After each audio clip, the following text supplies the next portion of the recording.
Maybe I don't really want to know how your garden grows. I just want to fly. Lately, did you ever feel the pain in the morning rain as it soaks you to the bone?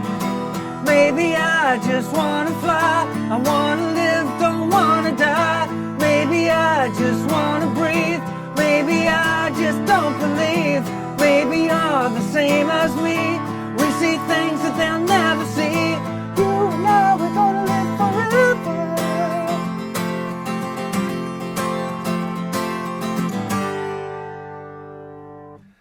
Hey, how you doing? Justin here. In this lesson today, we're checking out Live Forever by Oasis.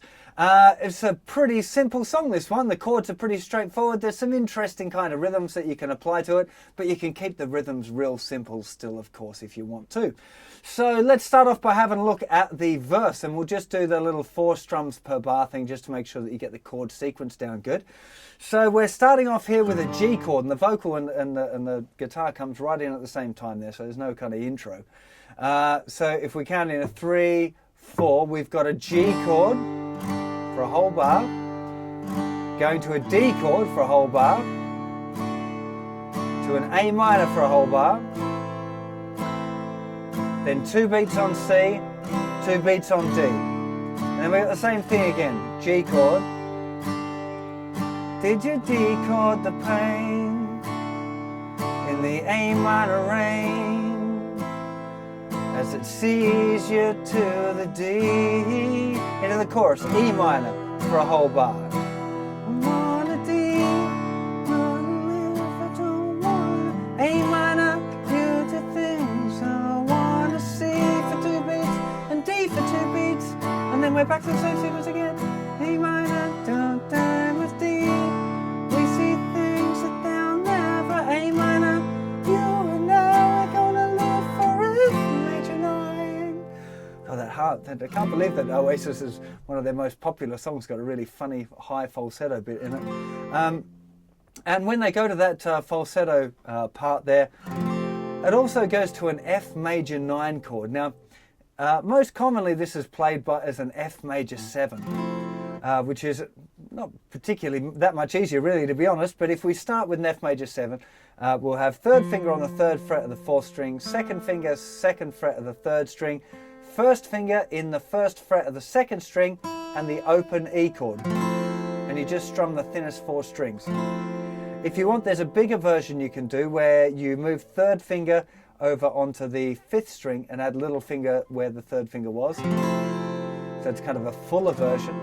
I quite often play the bass note, the F, with my thumb, but that's getting it, again, that's kind of not really a beginner technique, but you can do it if you want. But the thing on the record that's quite distinctive is this major 9th, and you get that by adding the little finger down on the thinnest string at the 3rd fret. Even if you're just playing the regular, the smallest one, you'd have 3rd fret, 2nd fret, 1st fret, 3rd fret there with a little finger at the end. And that's it. That's the pretty much the whole tune, you know, is those 2 sequences. The verse and the chorus sequences are very similar again, so it's definitely worth writing these things down, you know, in what I call a cheat sheet, where you just write the chords down, you know, and then kind of write how many times to play that sequence. So rather than trying to remember like a whole lot for the verse chorus, you're just going to write down G, D, A minor, C, D times 2. You know, because that's it, and it's you know, the simpler you can make it to remember, the better. Or you just buy the beginner's songbook and it's all written there for you. Sell, sell, sell. Okay, let's one more run through the verse and the chorus there, so you can make sure that you've got all of those changes right. Oh. Let's play this tune one more time from the top with a nice easy strumming. Make sure that you've got all of those chords solid, and then we'll have a look at how you can get that strumming a little bit more like the record. So starting with a G chord from the top. Remember the melody and the strumming kind of happens in at the same time. So we'll count 3, 4, G chord. I don't want to know how your A minor grows. C just wants to D, G chord for a whole bar, and then we're D and a D, and the A minor,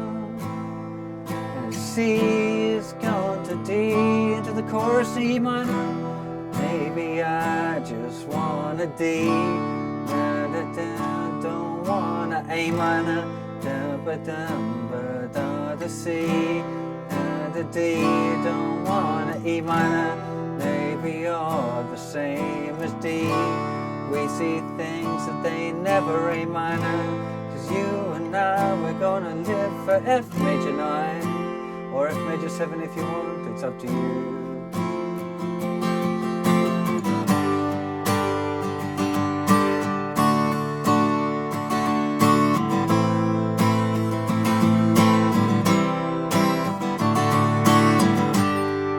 You can see straight away getting that strumming kind of makes quite a big difference. Now, it's officially, I guess, it's probably 16th note strumming, and for any of you, the guys that have already got that down, the basic kind of shell of the pattern, it would be 1, 2, 3, E, and 4. Down, down, down, up, down, down. The count, 1, 2, 3, E, and 4.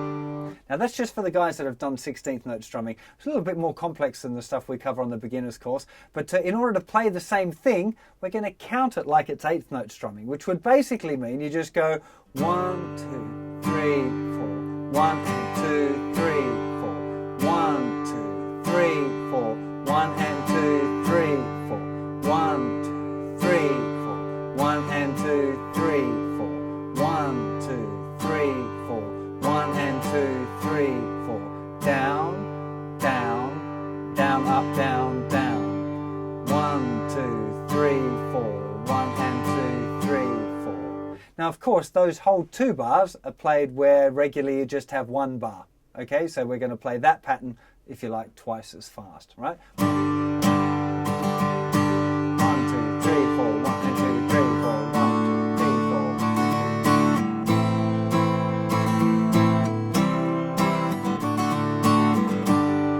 The interesting thing to note here, first of all, it's really important that you keep your hand moving, just like with all of the strumming patterns that we look at. It's really about keeping that hand moving continuously all the time. But once you've got the basic pattern, the vibe is kind of adding in some extra stuff. It's not the kind of... It just sounds a little bit weird. So it's kind of got to be a bit looser, but based around that. So that's your pattern. Down, down, down, up, down, down. But you might want...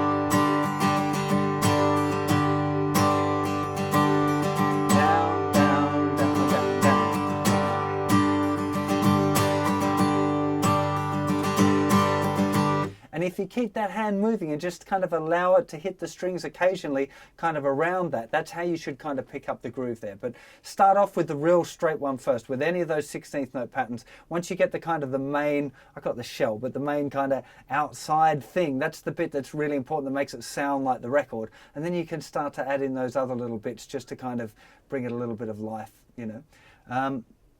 So that's kind of the tune, really. It's... a nice, easy one to play, good one to play along with the record. I think it's a cracking beginner song. So have fun with that. I'll see you for another lesson very soon.